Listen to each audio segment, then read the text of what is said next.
here, so I'm recording. I'm ready whenever you are.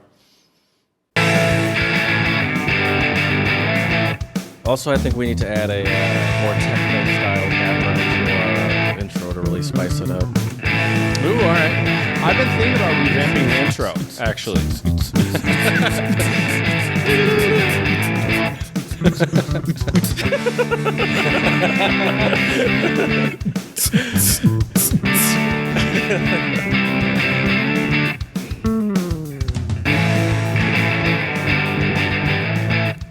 Hello and welcome to the Untranslatable Podcast. Today we are recording episode 149. And if you're listening to this in the car today, we hope you're not in the wrong place because we are going to be talking about some of the worst traffic, the most congested traffic, and also some of the most dangerous places to drive, and also some other places where you might encounter some crazy packed public transportation as well. So keep your eyes and ears open. Well, eyes if you're watching us on YouTube, Untranslatable Podcast. Keep your ears open if you're on any of our various podcast channels. Well, they're not ours, but podcasting platforms. And we're looking forward to giving you some tips and some places to avoid if you are in a hurry and you need to stay out of traffic or don't want to be smashed in the subway like a sardine. And my buddy and my expert who does months upon months of research for all of these topics is going to inform you and myself as well, I'm sure, because I always learn something new from him.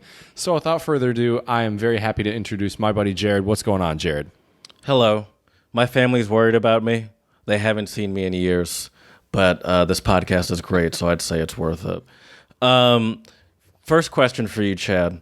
When you are driving in a car and a lane is ending, and you have to merge into another lane. I know where this is going. Do you merge at the earliest possible time and change lanes into the lane well before the lane ends, or do you drive to the very end of the lane ending and merge into the traffic one by one, Well, Jared, the fact that you are asking me that question right now makes me think that you really think I'm a giant asshole. Because obviously I am not going to be that guy that waits to the very end and then merges when everybody else has already merged, half a mile up the road. I'm that guy who will always merge early because I'm not trying to be that guy. Nobody likes that guy, It's interesting that you say that, Chad. That is so Why, interesting are you that guy? You say that. It's not even that I'm that guy. It's that that's the proper way to do it. That's really? the most efficient way to use those lane ending merge situations is to funnel in at the end of when the lane is ending. I don't think that's a rude thing. I think that's sometimes I'll be honest with you. I don't always do that. You have to assess the situation. I don't know. I just picture myself like Vin Diesel driving in stop and go traffic. No, I don't do that. I drive a hybrid. Or you drift right under the bit of the middle part of a semi truck. Yeah, semi. You're just underneath it. I live my life a quarter mile at a time. Okay. Yeah, no, it's interesting that you were so confident that I would judge you when I think that I think you're supposed to go to the end, and if everyone follows that properly and it's a zipper motion, everyone just funnels and there should be no slowing down. But the problem is people are assholes, so a lot of times you're gonna end up in situations where it's like a penis measuring contest. I don't want to use the word dick. We have children. It's a family show, and so like people will try to not let people in and stuff like that, and that's where the whole system falls apart. Where it's like these people that are like riding right up on the person behind them so no one can get in. Where it's like. You're part of the problem. So I would say this though, Jared. I guess for me, I prefer to get over early, just because I think that. Actually, now I don't even know. I guess for me, it seems like if you're trying to get over late, to me it seems kind of like you're trying to cut in front of everybody. You know what I mean? Especially the worst is like when I've seen people in Michigan on the freeway when they like are have like a lane closed for whatever reason, but they just have cones. And somebody like will weave into the other lane that's technically closed with the cones. And then tries to get back in. And it's just like, buddy, what are you doing? What are you doing? That's definitely a dick move, for sure. I mean, that's just straight up illegal. I might have seen that. True. I might have seen that once in my life. And when you see that, you're like, oh, there's this person, like, that's ridiculous. You know what I have actually seen more than that, which is also ridiculous, is the driving on the shoulder. So maybe not in the yeah. I've seen someone pass someone like that a couple times, and I'm like, what are you doing? Yeah. All right, real quick. One time I was driving home from New Orleans to Baton Rouge, where my family lives, and it's just a long straight shot on the freeway. And there's like this one hill when you're coming off of a bridge thing, and there's always a police guy there waiting, to pull people over because you can't see them until the last minute. And I was coming home from the airport with my mom or dad or something one time, and they were like, we see this police guy pointing and trying to pull over like 4 or 5 people. So he literally just gets out into the lane with a little little yellow radar gun? like a shaky thing, and he's pointing people over shaky thing on like a freeway. And one dude like essentially slams on his brakes when he sees this and pulls over, and people behind him slam on their brakes, and it causes like a 3 or 4 car accident. I believe it. And so I don't know if he was trying to pull me over or not, but I just kept going. I was like, this guy's got bigger. I don't think he was trying to pull me over, but I was like, this guy's got bigger. Right. So this police guy, because he was trying to pull over like 4 cars at once that he caught speeding, he caused like a 4 or 5 car accident on the freeway. And that can be deadly on the freeway. Yeah. And I was like, all for some people going 80 on a 70. I was like, was it worth it there, Chief? Wow. Right. Probably not. Oh, man. Wow. Anyway, hey, spread a little love. Follow us on Instagram, Untranslatable Podcast. It's the name of the show. You should be able to find it. Twitter, Untranslatable1. But if you were to type in Untranslatable Podcast, I bet you could find us, I bet you could. Also, you could spread a little love and give us 5-star reviews on iTunes and Stitcher. You can also follow us on YouTube and see us in video. We had a lengthy conversation recorded beforehand. I'm sure some bits and pieces of it will end up in your ear holes if you follow us on the right channels. Right in the ear holes. And yeah. Hey, Chad, you were on the road again, weren't you? You better believe it. Better believe it. Now, when I see the name of this city, I would say Harbin, China. Mm-hmm.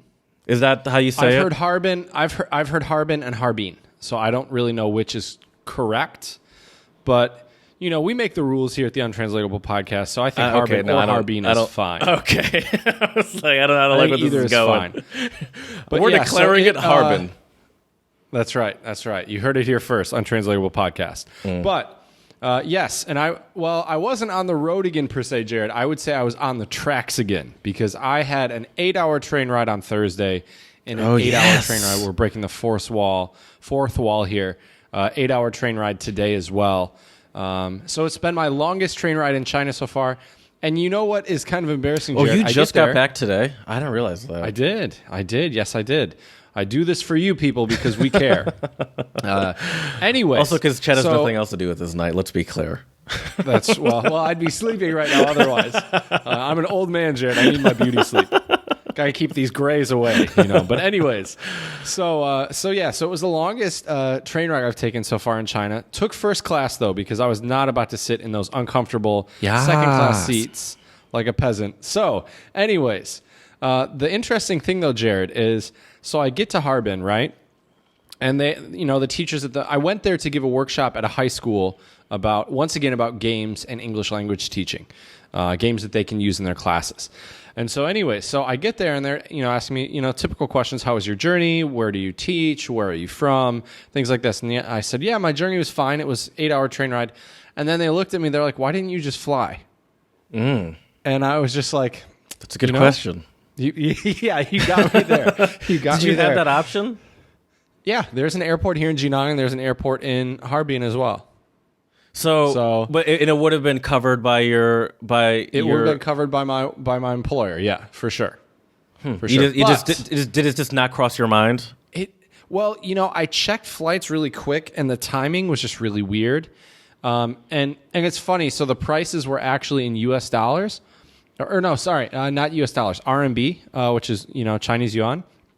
And I was just like, I don't know if I really want to pay that much. And I think it would have only been maybe $50 or $60 more than my train tickets. So it wouldn't have been that much more. And my like employer what, an hour and a half? Anyways. To Probably an hour? Probably. But I tell you what, Jared, there's a very cliche quote, but I think it is kind of true. Sometimes it's not about where you're going, but it's about the journey there. The journey is the destination, man. That's right. Exactly. And so, it was really nice, actually. Like the train ride there, I got a lot of work done, did a lot of lesson planning.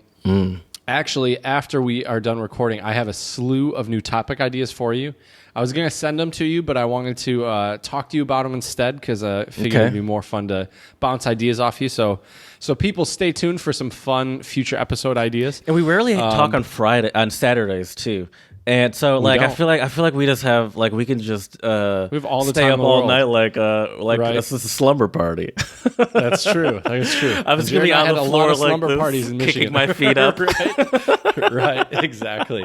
I got my jammies already on, Jared, so we're good to go. Just need my hot cocoa, and we'll be all set. But anyway, so I was on the train there, I think about 8 hours and 22 minutes, and here it was I think it was like 8 hours pretty even.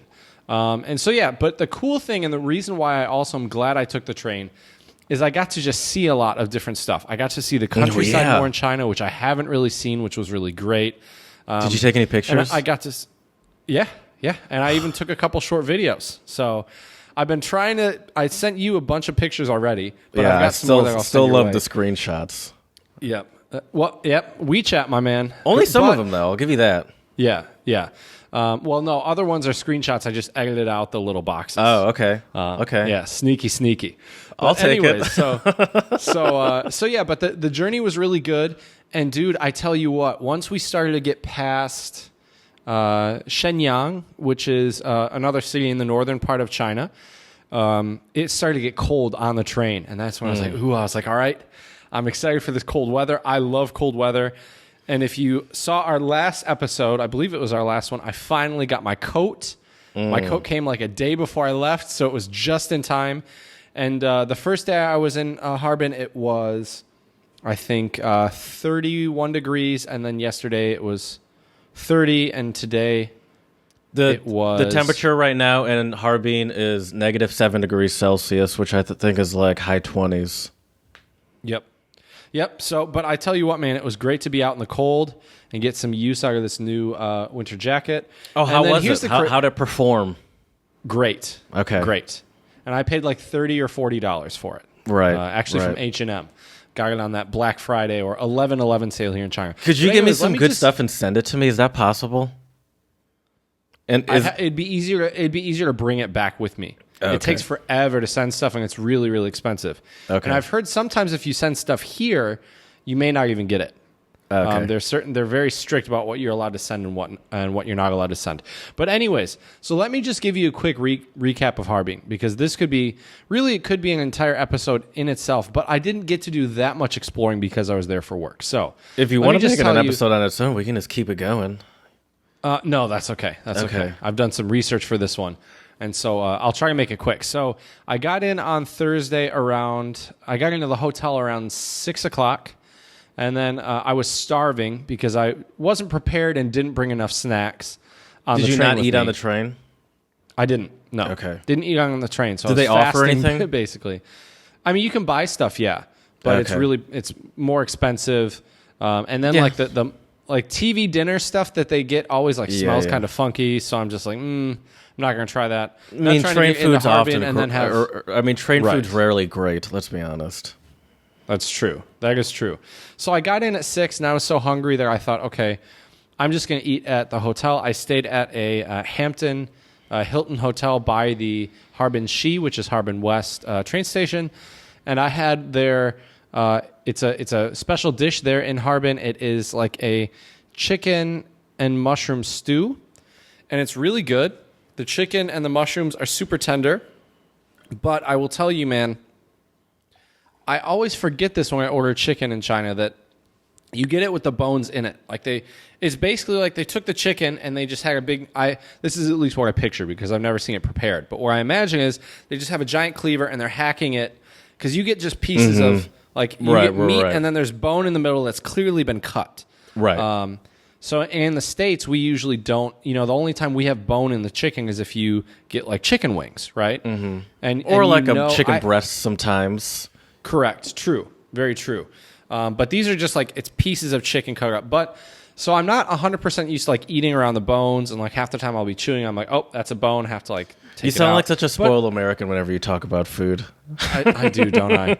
I do. Yeah. Thank you for making me check myself. But when bit. it's You're like right, in though. soup, totally though, right. I can imagine how that could be a real challenge. Right. There's it was really good. There's this ramen place I love around near me, and one of my favorite ramens is the spicy shrimp ramen. But what I don't like about it is they still have the tails on the shrimp, and so like I'm working with chopsticks and I'm trying to rip like tails off a shrimp, and I'm so nervous that I'm gonna like rip and like just whip the whole bowl off the table. Right. Oh yeah, for sure. It's a legitimate concern, without a doubt. Very legitimate. But yeah, so then after that, it was really funny. I asked the receptionist at the hotel, is there anything cool to see within walking distance? Because I was near the train station, which was about a 30-minute drive from downtown. And her response to me was, well, there's a mall. And I was like, well, all right, I guess I'm going to go walk around there for a bit. So I went to walk around there. And what was kind of funny is I'm walking around, and, they had a couple stores. I didn't buy anything from the stores, but I was walking around, and then I see this picture. Let me see if I can find it real quick for you. I'll describe it to our listeners once I find it. Harbin? I was walking around. Go ahead. Is Harbin like a really big city? There's about 3 million people there. For China, that's not huge, but it's a decent-sized city. It's not bad. Okay. But anyway, so I was walking around, and then I see this sign for like archery. And I'm like, what the heck? Like, there's an archery range in the basement of this mall? Like, okay. So I was walking around, and then I saw it, and I was like, ooh, I haven't shot a bow in years. And then I was like, no, like it's already like 7:30. Like, just go downtown and look around a little bit. And then this just inner, I don't know if it was the inner child in me. well, I had to get up early the next day to like do my workshop. Oh, that's fair. You're working. Yeah. And so I was like, you know what? I haven't shot a bow in forever. I really want to try this out. So I go in. Exactly. So I go in, and I try it. And the first thing I ask the woman who was working there, do you speak English? And she looks at me and she's like, shakes her head very quickly, like, no. And so then this really nice guy comes up and he says, hey, do you need help with anything? I said, well, yeah, how much? First, I just want to know how much does it cost for another me to, have Chinese person? Chinese guy, yeah. Okay. And he spoke flawless English, really good English. And so he helped me out, and then he actually downloaded this app for me that gave me a coupon. So I got to shoot 36 arrows for 45 RMB, which is, let me see, it's like $2. No, it's more. Isn't than it like $2. Isn't it like $22 or 22 RMB is $1? $6. $6. No, 7 RMB is $1. I think. I'm pretty sure it's 7. It's totally off. Just throwing out random guesses. Just a little. Good thing this isn't being recorded. Right, or put on YouTube or Stitcher or anywhere else. But anyways, so it was like $6 for 36 arrows. But the thing is I'm used to shooting a different kind of bow in the United States than the bows they had there. Make excuses, right? I am. Well, I didn't hit the bullseye. I didn't hit the center bullseye, but I got the outer ring. So I was happy with that. But anyway, so I was shooting and having a good time. And the guy that was talking to me, his English name is Alfred. Super cool guy. Actually, why would you go with the Pittsburgh butler's for a name? while. That's an odd choice. Dude, I have no idea how they come up with their English names here. I really don't. I've heard some people, they're given an English name. But anyways, Alfred was cool enough to take this quick picture of me while I was shooting. Ooh. Oh, that's a good shot. Yep, Yeah. got the lumberjack flannel on. Are you going to send that to me? Ready to go. Of course. Okay. Here, I'll send it to you right now. But anyways, so we shot for a while, and we were talking. Super nice guy. And he said, so what are your plans for after this? And I said, well... I actually asked him how much will it cost for me to take like a taxi or a Didi, which is like a Chinese Uber or Lyft downtown. And he was like, yeah, it takes about 30 minutes and it's about 30 RMB. So, not very much money at all. And so I was like, okay, like I'll do that. And then he looks at me, he's like, do you just want me to take you downtown? And I was like, sure. I was like, all right, like if you're okay with that. And he's like, yeah, I don't have any plans. So he drove me downtown. Why is this guy so nice? Chinese people are super hospitable, man, super generous. I have nothing but positive things to say about the people here in China. Even the ones who don't speak any English still are. He had a Hyundai SUV. And he had it pimped out. He had like a fur thing over the steering wheel. Pimping, big time pimping. If that's what we call pimped out, okay. Maybe that's pimped out standards in China. I don't know. But anyways, so he took me downtown and he showed me around. Took me to the river there, which was really beautiful. And it's already starting to freeze. It's not completely frozen over yet, but he said by January it definitely will be. And then we went to the main like kind of central street there where they have like a lot of street food and different stuff. And I had this like popsicle they have there. It was like a vanilla popsicle. Dude, it was delicious. Absolutely delicious. But anyways, Harbin was great. There's a lot of Russian influence. So there's a really cool old church that's like very Russian style architecture. Anyways, to make a long story short. Yeah, I saw that. Does it like light up? Yeah. Kind of. He said usually it's illuminated, but the night we were there, it wasn't for some reason. Okay. But anyways, Harbin is an awesome city. They have some really interesting cuisine. I had some really good food there. I tried this really good. It's called like sweet and sour pork. But it's not like your like sweet and sour sauce that you get in America that's like a red sauce. Not. Right. It's like it's fried pork, but has this really kind of sweet and tangy sauce. I think there's like vinegar and sugar is what the sauce is made out of. And the pork is cut kind of thin, and it's super good. What else did we have? How many of you were there? Really good like how many rice noodles? Two English language fellows, and then we had a really good lunch with the high school administration and a couple of the teachers. And then we also had dinner there. Had some Harbin beer, which is really good. It's actually one of the oldest beers in China. I think the brewery started, I think, in the 1900s or so. So for China, it's actually not that old. Well, because China isn't a huge beer culture. Right. And I think that beer maybe was brought by the Russians or the Germans. I know what do they drink? What's their main sort of alcohol of choice? Baijiu? Baijiu. I don't even know what that is. Baijiu will mess you up. Google it. Baijiu will mess you up. How do you spell that? I think Baijo? I don't know. All right, I'll find it. You'll definitely find it. But yeah, Baijiu? The cuisine could be, yeah. Yeah, I see it. I see it. But the cuisine in Harbin's really good. There's a lot of really great Russian restaurants in Harbin as well because there is a big Russian influence. And there was already snow on the ground, so I was super happy about that. And overall, it was just a great time. It really was. And I would highly recommend it. I'm hoping to go back in January. Sorry, Jared. One more thing. What did you? What were your topics? What topics did you present on? Games.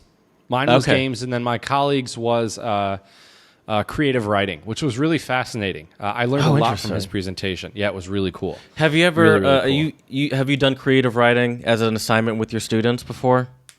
I have not, but I'm hoping to get a writing class next semester and try out some of these things for sure. Okay. Do you want to spread a little love? Of course I do, Jared. Well, I mean, the first shout out I would like to give is to my new friend Alfred, and also the teachers and the administration from Harbin No. 6 High School for hosting us and being such an amazing host. The teachers were great. The food was amazing. The hospitality was fantastic. Obviously, Alfred was such an awesome guy showing me around. Did you get his WeChat? I did, yeah. Okay. I did get his WeChat, of course. And I have the WeChat from some of the teachers as well. So I'm very appreciative for the opportunity to go to Harbin, and I'm hoping to go back in January. They have a big ice festival in January with like ice sculptures and stuff. So I'm hoping to go back in January. So that's my first shout out. But my second shout out for today, let me pull up my Word document, goes out to the city of LA for their Green New Deal, which is basically that they want to plant over 90,000 trees in the city over the next 2 years. So the city will give up to 7 free, I don't know how this works, but 7 free yard or street trees to qualifying residents. So more than 24 species are listed on the city's website. And if you need more information, you can find that on their website. Unfortunately, I don't have it in front of me. They're giving away seeds for free to residents. I think they're giving trees away. Trees. I think probably small like little trees. mini trees. Yeah, exactly. And not only that, Jared, but they're also... so basically, here's what it says here. A family can sit at their computer in their PJs, pick out a tree online, and have it delivered to their yard. Why do they got to mention all in their the work PJs, is done? Weirdos. I don't know. Who knows? Okay. I think they had to say PJs because half the people probably are sitting at home in their underwear, not in their PJs. But anyways, you can just sit at home and naked and buy a tree, or not buy a tree, get a tree for free. Right. You can get natural while you're all natural at home. Anyways, the work is done for them up to the actual planting, but don't worry, the trees come with stakes, ties, and fertilizer pellets, along with easy follow instructions on how to plant them. So I think that's really awesome that LA is doing this. It's really, really great. It's amazing. And sorry, I realized I actually have one more shout out today. Okay, and this will be a quick one, Jared. No, I'm kidding. And I think this is a really good one. This is super creative. Austria has made Hitler's birth home a police station because this became a place where a lot of neo-Nazis would congregate, right? Obviously, Hitler's birthplace. Nazis think this is a great place. So what does the Austrian government decide to do? We're going to make it a police station, so when you neo-Nazis come, we can lock your asses up. That's awesome. hilarious. Yeah, I like that. So yeah, I like that. Yeah, so Austria's Interior Minister Wolfgang Peschorn announced Tuesday that the country will turn the birthplace of Adolf Hitler into a police station in the hopes of preventing it from becoming a neo-Nazi shrine. The future use of the house by the police should send an unmistakable signal that the role of this building as a memorial to the Nazis has been permanently revoked, he said in a statement. So there you go. It's nice to see how seriously the Austrians and Germans take that kind of stuff.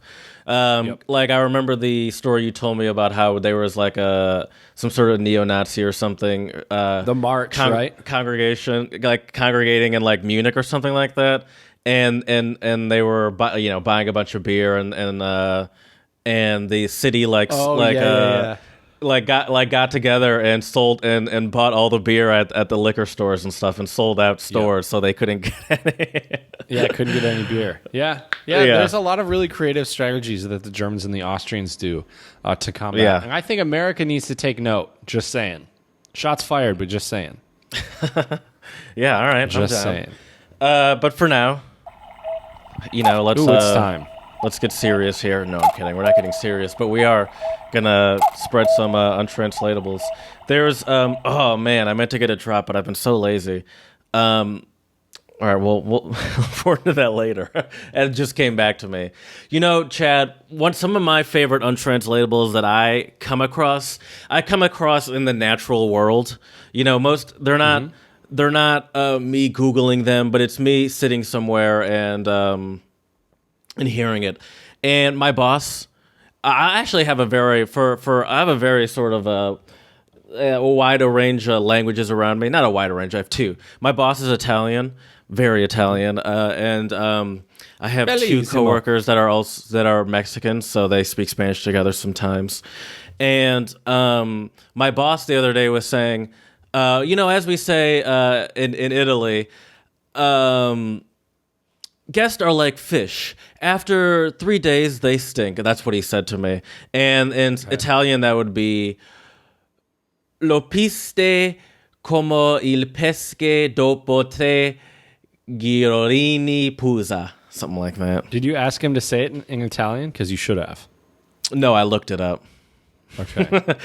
Literally, dude. So he said it. We were having a normal conversation. He said it, and as soon as we finished the conversation, we're like sitting at our desks. I turned around and I opened up like a new email thing and just wrote it down. But then he turned around and continued to talk to me. So I closed it so he didn't see me writing down what he just said to me. That's funny. So like I minimized it to turn around and continue the conversation, and like in my back of my head, I'm like saying it to myself so I don't forget it. Right. I found it. I googled it and I found it. Maybe they do, but guests it just are like means fish. Don't overstay your welcome. Yes. Yeah. Yes. Yeah. Mm-hmm. Okay, nice. And That's cool, I think we're talking about like because Thanksgiving's coming up. It's already passed probably by the time this comes out. But oh, by the way, happy Thanksgiving. Oh no, this comes out on Thanksgiving. Happy Thanksgiving, everyone. It's a lovely day to gather with family and join together. Anyway, Just don't be a fish. This will be a great way to sneak away from your families and don't after guests are like fish, after 3 days they stink. So that's why I'm making my trip home very efficient. Efficient. All right. That's how I like to put it. Efficient. Do you have an untranslatable? No, Jared. I am not a co-host of the Untranslatable podcast. And don't come prepared. Oh. Of course I do. And why would you say pajasta? I actually meant to hit that. It's right. It's right. It's right my above first it. untranslatable. My first untranslatable for you and all of our listeners out there is Finnish. I wanted something a bit challenging. So, and I was in the cold and I just was thinking of Finnish. So, anyways, here we go. It is kun perseeseen ammuttu karhu, which means like a bear shot in the ass. Oh. Is this like put a pep in your step? Nope. It's like gets you going. It's like, oh, I got to get moving. I'm going fast. I'm working hard. Do you think getting shot in the ass would put you in a good mood, Jared? Oh, it's like poking the bear. Don't poke the bear. Or is this like you're angry? You're in a bad mood? There we go. That was what I was looking for. In a bad mood. Exactly. Mm-hmm. All right, yeah, that makes sense. I'm sure a bear that got shot in the ass would be in a bad mood. I think anything that got shot in the ass would be in a bad mood. Not me. I'd be like, no, I deserve this. Like, this is hilarious. My next one is French, s'il vous plaît. And it is... s'il vous plaît. C'est prendre un râteau. Give you the rake. Give you the rake. Is this to flip the bird? No, but I like where your head's at. It's a similar concept, though. Like to insult someone? No. Let's say this. Let's say this. If I were to say something to you and you were to respond to me, I might respond back to you by giving you the bird. But if you were to give me the rake, I might respond to you with the bird. So it's to offend someone or insult someone. No. That was not a good example. Hey, Chad, want to hang out? Yeah, sure. Let's meet at 5 on Wednesday. All right, cool. I'll see you then. It's to flake on somebody. Yeah, blow someone off. Oh, blow someone off. Okay. All right. Nice. Or it's like, hey, Chad, didn't we say we were gonna record? And then it's just I never hear from you until 5 days later. Right. Yo, dude, don't tell me how annoying is it when you get the text when you text someone or you call someone and you get no response, and then you get the 3 or 4 days later. Sorry, I just saw this. Or it's it's 2019. We all know we're all staring at we're still staring at our phones. Yeah. How did you just get this or just see this, you liar? Right. Just say it. You hate me. Right. I think what happens, at least for me, is I'll see something and either I thought I responded. That'll happen. I'm I'll respond to that later, and then I forget. Yeah. That'll happen to me sometimes. I'll be I'll get to this later. Then it's ooh, totally forgot to get to that later. That has happened. That happens to me on WeChat all the time because I have just so many different because all my students are on my WeChat. Popular. Super popular. That's totally where I was trying to say. Do you get a lot of questions about homework and stuff through WeChat? Occasionally, I try to be very clear about the homework. So usually no. Anyways, my next untranslatable for you is Chinese, and it is. Wang Yang Bu Lao, which means repair the pen after the sheep have died. Or it's it's too late. You missed the chance to. It's it's too late to apologize, kind of. Too late. Whoa. No. Well, we have another phrase though in English, Jared, that does have the word late in it. Late to the party. Kind of. Say we're gonna record an episode, and I don't text you, I always do this to Jared people, giving us behind the scenes. I don't text you. You and you're like, betcha. all right, are you ready? And then like 20 minutes later, I'm on Skype. I'm like, all right, buddy, let's go. And you're like, well, I guess it's I still don't know. Just tell me. better late than never. Better late than never. Right, And of let me tell course. you this story, Jared. Of course, with a lot of beautiful Chinese idioms and a lot of things here in China, there's always some cool story or legend or fable. This is what's so fascinating to me about learning about Chinese culture and the Chinese language. So this idiom is linked to a story about a shepherd who lost a few sheep overnight. His neighbor suggested that a wolf stole them through a hole in the pen and also advised that the shepherd fix that hole. The shepherd decided that there was no point in doing so as the sheep were already gone. Of course, the night after, another sheep disappeared, and the shepherd realized it's better to do something late than not at all. Yeah. Yeah. How is this guy a shepherd and he wouldn't expect something like this to happen again? Clearly was not a very good shepherd. Clearly not. This guy is not very good at his job. You know what makes me not good at my job, and I might not even be kidding right now, is sitting in traffic. Oh, man. Oh, it's the worst. I have a question for you, first of all. Are you prone to road rage? Are you a road ragey kind of person?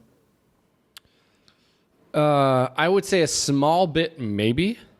Like just So, kind of yes. being like, "What are you doing?" like put on your damn turn signal, stuff like that. Yeah, but I've never gotten to the point where like I don't even like beep the horn at people. Definitely has never come to the point where I've gotten out of my car and like had a fist fight with somebody. But then again, in America, if you do that, you might step out of the car and then the other person might step out with a shotgun or a handgun. So be careful That's with your true. road rage. That's people. true. Actually, just coming home the other day, I'm not a road rage person at all. Like I'm actually surprisingly I tend to be an energetic person in general, but not in the car. Like I'm not a road rage person. I think I just expect this sort of things, like this sort of terrible driving. So it's like, I mean, I'm not gonna get mad at these people. I expect this. I was driving home the other day. Now maybe this was a little bit my fault. This was actually yesterday, last night. And there's this part around where I always go when I'm driving home. I always have to pass this little area where there's like one of those 2-lane turns that happens. But then there's also, obviously then people come straight from a different direction. So I was coming straight as people are turning, and they always, how people, when there's like a lot of traffic and like people just go through the wait in the middle of the and then the light turns red and they're like halfway through the intersection. Yep. And then So you that have had to let them happened. turn. And cars were like halfway, like there were like 2 or 3 cars like halfway through the turn as we were coming up from. And so I saw this car that was far enough back where they could choose whether they were going to go or whether they were far enough back where they did not have to go. Okay. It's like, yeah, Okay. you might be Sure. forward a little bit, but you're not in anyone's way. And Right. and the light's red. And so I was the first person coming from the other direction, and I saw this car, and in my head I'm like, I know this person is going to Some choice words, people. is going to try to go through this red light. And so I, fully aware of that, driving defensively, foot hovering over the brake, not anything aggressively, just rolled up to this person as like all of us started going and they were still trying to go. I did not try to slow down coming up towards this person. And I actually heard a honk, and I didn't think it was from this person because it was in front of me, and I was like, I looked around, I was like, who would be honking right now? Right. And then I later come find out it was him honking at me. So we were then next to each other on Woodward, which is a big, multi-lane street. And I see him trying to come up next to me, and I see him like looking at me. And so I just, and it's nighttime, so I just calmly drove, looking forward, not even thinking about it. And then there was a good bit of traffic, so he couldn't stay next to me for long. But I'm just like, I was like, dude, I was over this before it even happened. I was like, I'm not giving into this because I could not care less about this interaction. I was like, it's fine, just go on. I was like, I wasn't even close to hating you. I was fully aware of you. That wasn't gonna happen. Relax. He was like, look, I could Take like a see chill him out of pill. the corner of my eye, just like looking at me as he was driving, glaring at you. Yeah. I was like, this is not that big of a deal, bro. Anyway, That's traffic. how bad road rage happens, though, Jared. When you're like, it's all good, calm down, and then they get angrier. Yeah. And I think that's also one of the most unnecessary causes of traffic, to be honest with you. I've seen traffic be caused by people, like doing just stupid things to prove some sort of point, or to, go around someone on the right while, I don't know, just a whole bunch of, like It's stupid all ego, moves. too. It's all just ego. It is. It really people is. not willing to admit that they made a mistake. There have been a couple times where I've been driving and like accidentally cut somebody off or something, and then I feel kind of bad afterwards. I'm like, shouldn't have done that. Yeah. Sorry. But I wish there was like a button you could hit on your car. Maybe this will be in the future. like a my bad button. And, yeah, my bad. Like, sorry. Why Dude, hasn't I would been love invented that. yet? I would love that We need because to there have been invent that. Let's times invent that. where it's like, I know you're mad at me. I wish I could make it clear to you that I'm mad at me too. Right. Sorry. I should not have done that. I agree with you. Right.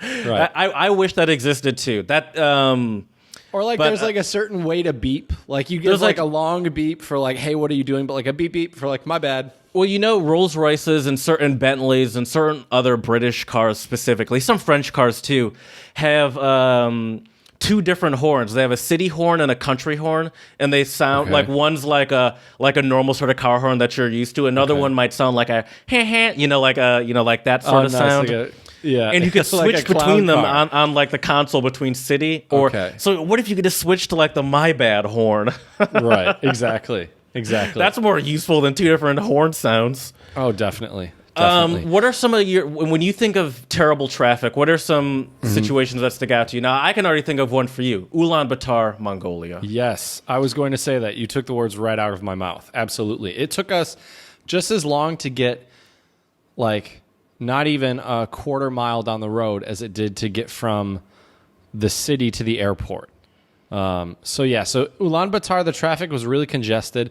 Although if you look at the top cities and top countries in the world, Mongolia is not up there, and that's probably because Ulaanbaatar is really the only super major city there. Right. I think countries, like the United States, we have like LA, San Francisco, and New York. Those always come to the top of my mind for like terrible traffic jams. Like you see like overhead cams on like news, especially in LA where they have like 5 or 6 lane freeways and they're still just like backed up for hours. How big is Ulaanbaatar? Also, that's what I wonder if that factors into it too. That's a good question. I'm not sure. Like in comparison, I'm looking. I have the list of the most congested cities in the U.S. and the world, and we'll go over that in a second. But I'm looking at this list right now, and I mean I'm aware of I know all of these cities on the list, and I know like that they're all pretty big cities, and I wonder if that factors into it. Oh, where it's like because it also absolutely. factors into like time. Like this list specifically that I'm about to talk about factors in like hours lost. So maybe because the size of the city would factor into that because you usually maybe have to go farther to go places in general. Oh, definitely. I would agree 100%. And I also think too, I think the reason why at least in the United States a lot of these cities have terrible traffic is because we don't have the good public transportation infrastructure like a lot of other cities in Europe and other countries do. Like in China, a lot of like in Beijing, the subway is really good. I've been on the subway quite a few times. Subway's really convenient. It's really easy to use. It's very affordable. In Vienna, I mean, you remember in Vienna it was great. Even the streetcars in Vienna are usually pretty good. Prague, the streetcars are fine. The metro, the subway is really great as well. Except unless you get stuck behind a demonstration or protest happening. That's true. And that you're happened to one us in stop Prague. away. Yeah, and then it takes Just sitting there for 20 and or 30 minutes. too, because you're in I was between the like, bro, stops. can you and just let can't us get out here? Yeah, exactly. I can see the stop. Yep, it's right up there. Just let us off. Pull the emergency brake, and it's like, why are you pulling it? We're stopped. We're already stopped. Yeah. I don't know. I think a lot of traffic jams have to do with infrastructure and not the best city planning. I think when you also have very And- historic cities too, that when the city was, founded, they weren't planning on having cars. And I think a lot of it also has to do with culture too. Like I think there is there's a certain culture behind a country's culture can be reflected in the way they drive. Like look at Germany, for example. Of course, it's like the way they drive is a perfect representation of their stereotypical personalities. They're very orderly, very sign about following the rules, and they look and they're very judgmental if you're not following the rules too. And I think or compare that to like Italy, way more chill. Every car in Italy has some sort of dent in it. They're just like they're like there's lines, but no one really follows the street lines. Where like I think there is just a lot of it's just interesting. So let's go through the list of. We'll start with the world. The top. I also want to say this real quick. When I think of the most egregious traffic situation for myself, just personally, maybe just because of the way I travel, if I'm going somewhere even where the traffic's bad, I'm probably not really going to be in a car, Like that's also probably going to be a place that has public transportation, so I'm not often experiencing that terrible traffic. Granted, I've driven Chicago a couple times, but it's usually just that getting can be to crazy. Like it's usually just me getting to like the place I'm going to leave my car for the weekend or whatever. But for me, some of the worst places are definitely Chicago's pretty bad, but I would say New York City and Rome were the two of the worst ones. But not even because of like the time waiting, but just because of the aggressiveness of the driving and how aggressive you have to be to even get anywhere. Like if you're not fully aggressive and on the offensive, you're just not gonna move. Here are some of the top cities. Moscow is number one. I've heard that. It's very bad.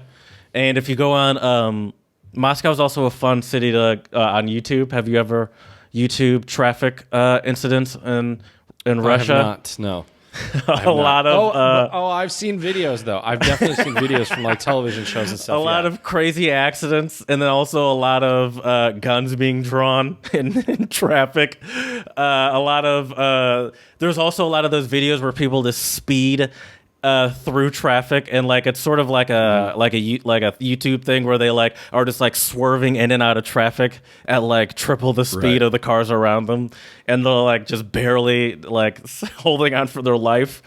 That's a very popular thing you'll see on. But yeah, that makes sense. Also, the thing about Russia too. That the reason that those dash cam videos are so popular in Russia is because there is a lot of like insurance fraud or like hit and runs. So like that's why the internet is blessed with all of these Russian dash cam videos. Number 2, Istanbul, Turkey. Now I don't know much about Istanbul, but I can imagine that the infrastructure is probably not of top quality. Same with number 3, Bogota. Oh, Colombia. I could imagine infrastructure is not the best. Mexico City. Now, Mexico City is also one of the most congested cities in the world in general. So that makes that makes sense. And makes a lot of sense for sure. Also, they also have hours lost to congestion. We don't need to go through all of them, but generally it's between like 160 to like 300 hours lost per year just to sitting in traffic. Wow. Sao Paulo. That's a lot. Brazil, number 5. London, number 6 in England. Rio de Janeiro, Brazil. Boston, the only U.S. state in the top 10. So all those people in L.A., all those people in Atlanta that talk about their traffic being so bad, Boston is the worst in the only one on the top 10 list. In terms of hours lost. Yep, but it's still like the second lowest or the third lowest on this list. It's only 164 hours lost. Only. But I think they factor in, yeah, that's nothing. I think they factor in other things than just hours lost. So like infrastructure, maybe accidents, things like that. Right. That's really interesting you mentioned that though, Jared, because I have a list of the top 10 most congested countries. And my top 5 here, well, actually, no. So I'll Can just I give you guess the top number 1 5. is Mexico City? No. Oh, okay. This is country. Oh, top 10 Mexico. most congested countries. No, number 1 is Thailand. Number 2 is Indonesia. Number 3 Japan's is probably up there, Colombia. isn't it? Okay. Number Colombia, 4 really? Just wait.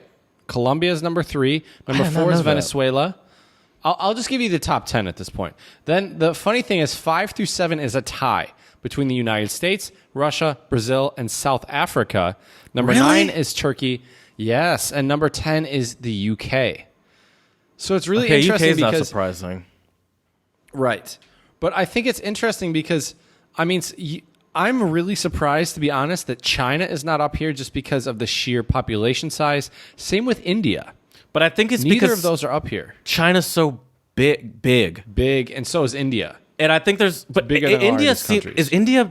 How what's the size of India in comparison to like the US or China? I'm not sure. Because India might surprise me a little bit too. But for some reason, China seems like it's bigger than India to me, but I really don't know.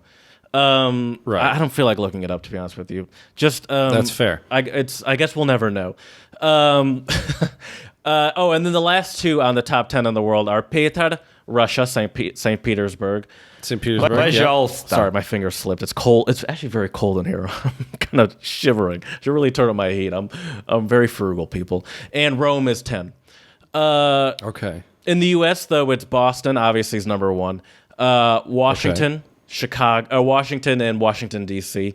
Washington, Chicago, New York City, Los Angeles, Seattle, Pittsburgh, San Francisco, Philadelphia. Surprisingly. And interesting. I didn't get that vibe when I was there. And Portland, Oregon, not Maine. Okay. Well, Jared, I also want to mention, just so our listeners out there know, some places that have the most dangerous or the most accidents, or sadly the most deaths per accidents per year. So, Eritrea is number 1 at 48.4 deaths per 100,000 inhabitants via traffic. Dominican Republic is number 2 at 41.7%. Then 3 is Libya with 40.5 people per 100,000. Thailand comes in at number 4, Venezuela at number 5, Nigeria at 6, South Africa at 7. So interestingly enough, Thailand, Venezuela, and South Africa were on our list as well of the top 10 most congested countries. Well, so that's interesting. Also, I don't know about South Africa, but the other Thailand, and what was Thailand, Venezuela, and what? Libya.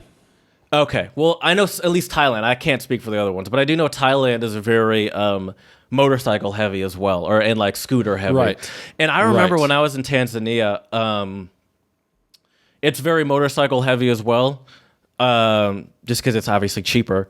And also there's, in a lot of the areas, there's also and that I was going at least, there's no sidewalks too. So like, so traffic deaths was a big deal, and I mean it's not coming up on these lists because it was a little village I was in, but like traffic death was a big deal there because you have motorcycle, cars, and people all on the same road with no sort of differentiation of lines for these dangerous. people. And there's hills and like you're like it's there's and so that was a topic of conversation over the week while I was in Tanzania, and not just about that's town in general, but how that's a problem in the country and in a lot of different countries around the world that are very motorcycle heavy. Because a lot of these countries are motorcycle heavy because they're cheaper, which means that their infrastructure is probably not as good too. Good point. I have to say they do a decent job here in China for the most part. They have like a lane usually on the side of the road where like mopeds, scooters can drive on. Not everywhere, but a lot of the bigger cities they do. So that's kind of nice. But it's really crazy though, especially as you mentioned, the number of hours people can lose in traffic. I 100% agree with that. I wonder why so many jobs require people to show up all the time, especially the jobs that are you just go to a building to sit on a computer all day. It's like I just don't understand the logic behind it. It's like, hey, put on these nice clothes, go sit at a desk all day, type on a computer, and go home to where you'd probably just be sitting at your desk and sitting in front of a computer again. Right. And I also wonder too if you would work more efficiently. Maybe not. Maybe you'd slack off more. I don't know. But I feel like if I was at home, I would be more inclined to try to get it done so I can enjoy more free time. But that's just me. I'm going to be honest with you. I don't work as well when I work from home. I get distracted easily. Okay. It's easier for me to get up, and it's easier for me to like eat more than I would if I was at work, just because I have more of my snacks around me. Fair. Yeah. And I thought, and so I think I do work better at work because I'm an easily distracted person, and it's easier for me to stay focused when there are people around me that could be looking over my shoulder. It's like, oh, well, that's interesting. Why is he watching a Baby Shark video at work? Baby Shark. Don't do that, Chad. Don't you dare do that. Listen to that in your traffic jam, and you'll never show up to work ever again because you crashed your car into a pole. Yeah, veer off the road going 100. Right. Exactly. Now, Jared, I want to know, though, do you have any tips for our listeners if they are stuck in traffic? What should they do to stay calm and not get too stressed? Because I feel like it can be stressful when you're just sitting there, and especially if you like looking at the time, the time go by, like I'm going to be late for work, or I'm going to be late for my hot date, or whatever it is. Having tips for them? What I like to do is... what I like to do is I set a reminder on my phone that I have to go somewhere, and I'll put in. I'm a heavy user of my calendar, even for just like the mundane aspects of my life. Going to the grocery store, like reminding myself that I have to pick something up or whatever, like stuff like that.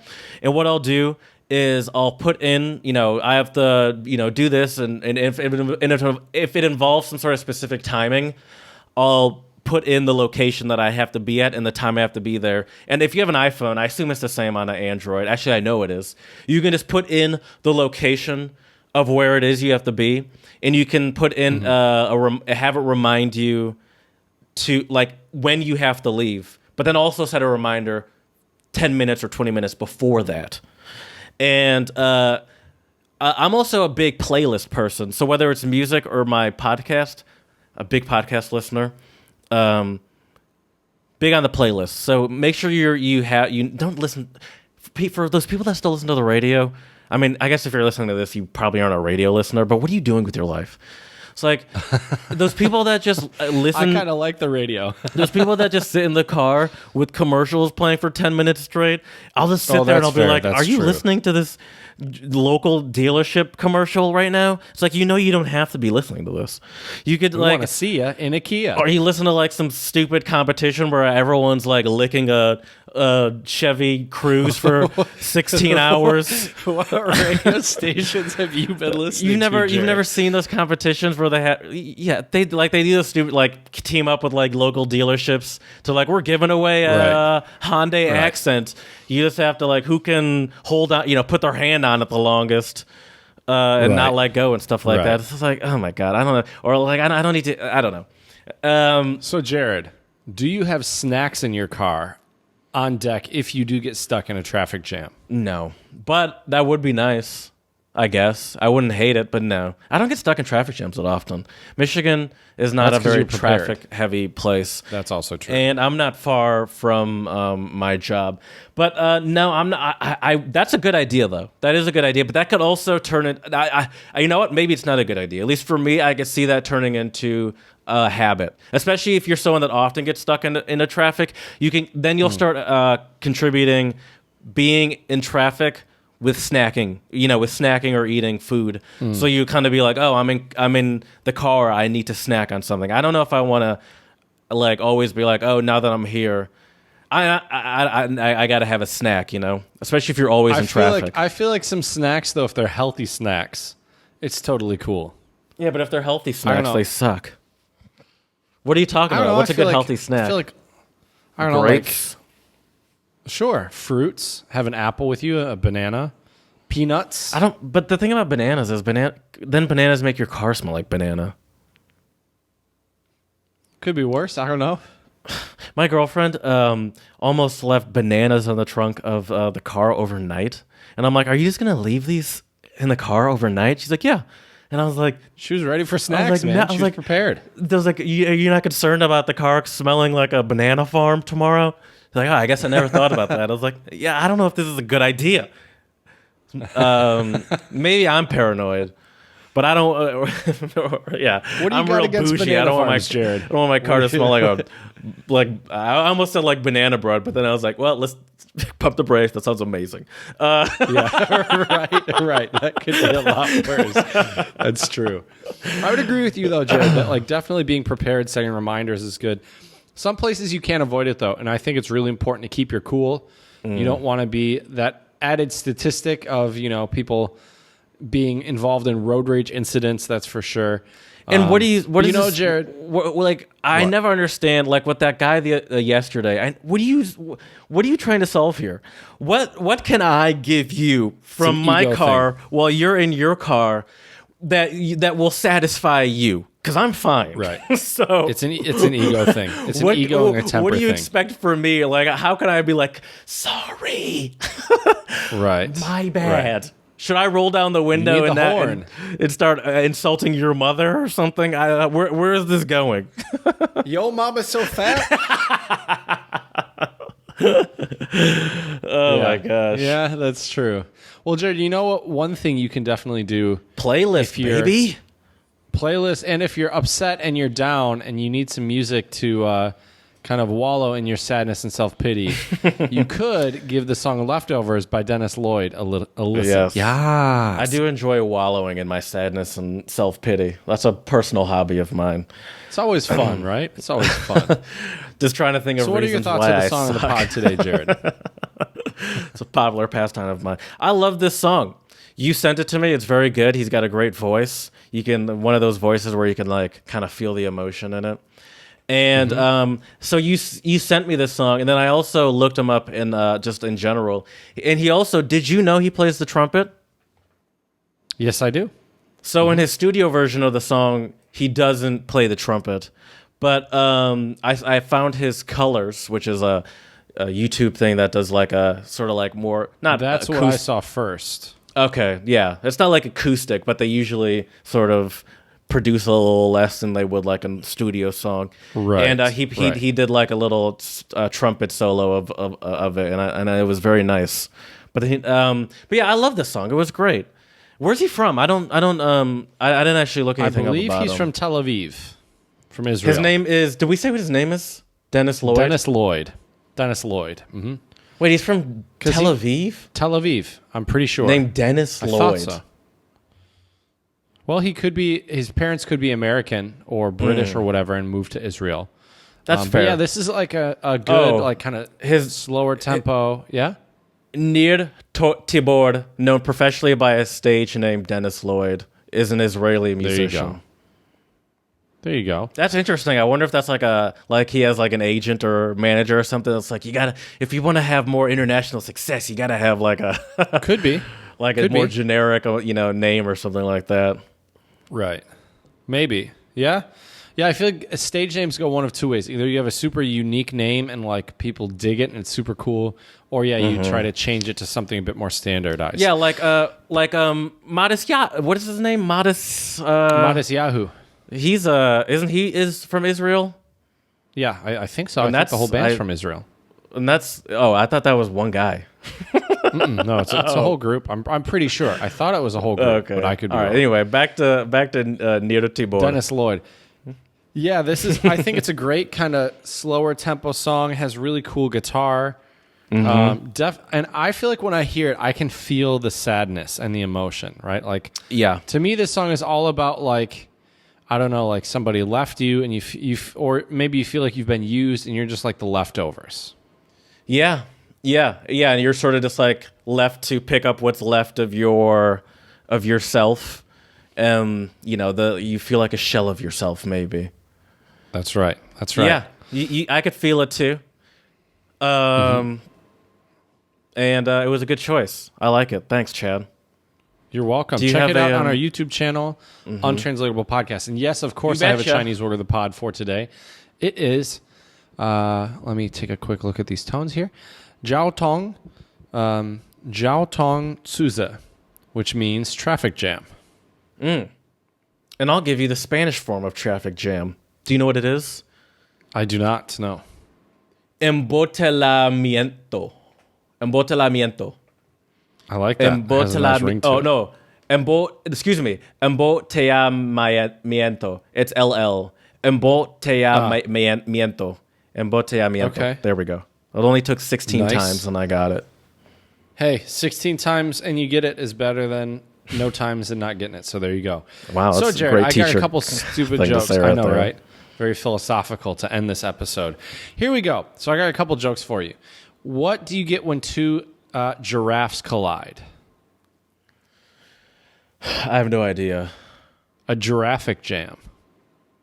Jared is not pleased, everyone. I'm not Well, that surprised. doesn't really. I have problems with the wording of it. When they collide, it's not a that's an accident. That's not a traffic jam. That's true. a full on That's accident. true. That's true. Good point, Jared. I didn't write these. I'm not. Don't shoot the messenger here, Jared. Don't shoot the messenger. All right. The next one is, why was the squirrel late for work? You didn't write them. That's true, Chad. But you don't have to say them. That's true. That is true. Good point. Try to provide a couple corny jokes in You make it today's episode, Jared. Sorry. What was it? Why was the squirrel late for work? Why is that? Because traffic was nuts. I like that one. That one's a good one. I'll end on that one. Okay. But yeah. So to recap I don't mean today's to episode, shame your jokes. I just like to have some. I feel very some ashamed. laughs. I feel ashamed. No more jokes of the pod anymore. Gonna cry after this episode. The people are gonna beg for you to bring it back, Chad. That's true. That's true. Some good giases. Check out one of our very old episodes to find out what that means if you're unsure. But I go think back to in the recap catalog. today's episode, Jared, I think the key with a lot of these traffic jams are definitely, or just like bad traffic in general, worse traffic. Like you mentioned, the size of the city. So if you're traveling somewhere new, make sure you are aware. And a lot of places too, it's very easy to research a lot of this stuff. How long it will take you to get from point A to point B. Nowadays, we've become very, I don't know if it's lucky or lazy that our smartphones usually will tell us. And in China, what's nice, actually with an iPhone at least, it does this everywhere, where if you look up the journey somewhere, if there's any like yellow or red lines, that means like there's traffic congestion. So I always check before I get in a cab in China, because I can always kind of estimate how long it will take. I've gotten kind of good at that since I've been here. So it kind of annoys me because I'm here back in my home. This is where I grew up. And I find myself putting on Google Maps and being like, why am I, like, I know how to get here. Why am I doing this? Right. But it can be useful, that's for sure. And if you're in a place that has terrible traffic, see if there are also other alternatives. Is there a good subway system? Maybe you're balling and you can just get a helicopter. Who knows what? But see what alternatives Uber has there are. helicopters. That's right. In certain cities. Uber helicopter coming to you 2020. Wait, does it? No, you're kidding. No, they right? do. Yeah, they do right now. Are you serious? Uber. Wow. Okay. Well, there you go. There you go, people. Just get an Uber helicopter, and you don't have to worry about traffic at all. But anyways, and if you are stuck in traffic, try to make sure you have some way. Okay, try to make sure you have something to do. You know, whether that be a good playlist. Check out our Song of the Pod playlist on YouTube, Untranslatable Podcast. You could definitely listen to an episode or two. I think it might not be a terrible idea to have some healthy snacks on deck as well, depending on how long you're stuck there. But yeah, to each their own, and we hope none of you get stuck in traffic too long. Right, exactly. Well, we hope this episode has given you a couple new places where you know, okay, if I go here, I need to be aware of the traffic, and I need to plan accordingly. Also, just a couple strategies. Hopefully none of you are stuck in road rage. If you are, definitely don't reach out to us, because the untranslatable lawyers are not going to help you with your road rage incidents. So don't let us know. But if you do want to let us know some untranslatables or some topic ideas, you can let us know at untranslatablepodcast@gmail.com. Feel free to tweet us any funny traffic or language or any other cultural incidences on Twitter at untranslatable1. Also, check out our Instagram page, Untranslatable Podcast, for pics and clips. There will be some pics of Harbin up very soon for you to check out. It's a beautiful city. I'm sure you'll love some of those photos as well. Yeah. And lastly, please give us 5-star reviews on iTunes and Stitcher. Give us a little feedback. What can we do to make this podcast better for you? If there's any untranslatables you'd like us to cover, or you have any specific topics in mind, please let us know. We would also be happy to shout you out on the episode as well. Friends help friends, what can we say? And we're happy to have all of you as our listeners and our friends as well. So as we say here at the Untranslatable Podcast, Děkujeme, muchas gracias, 谢谢.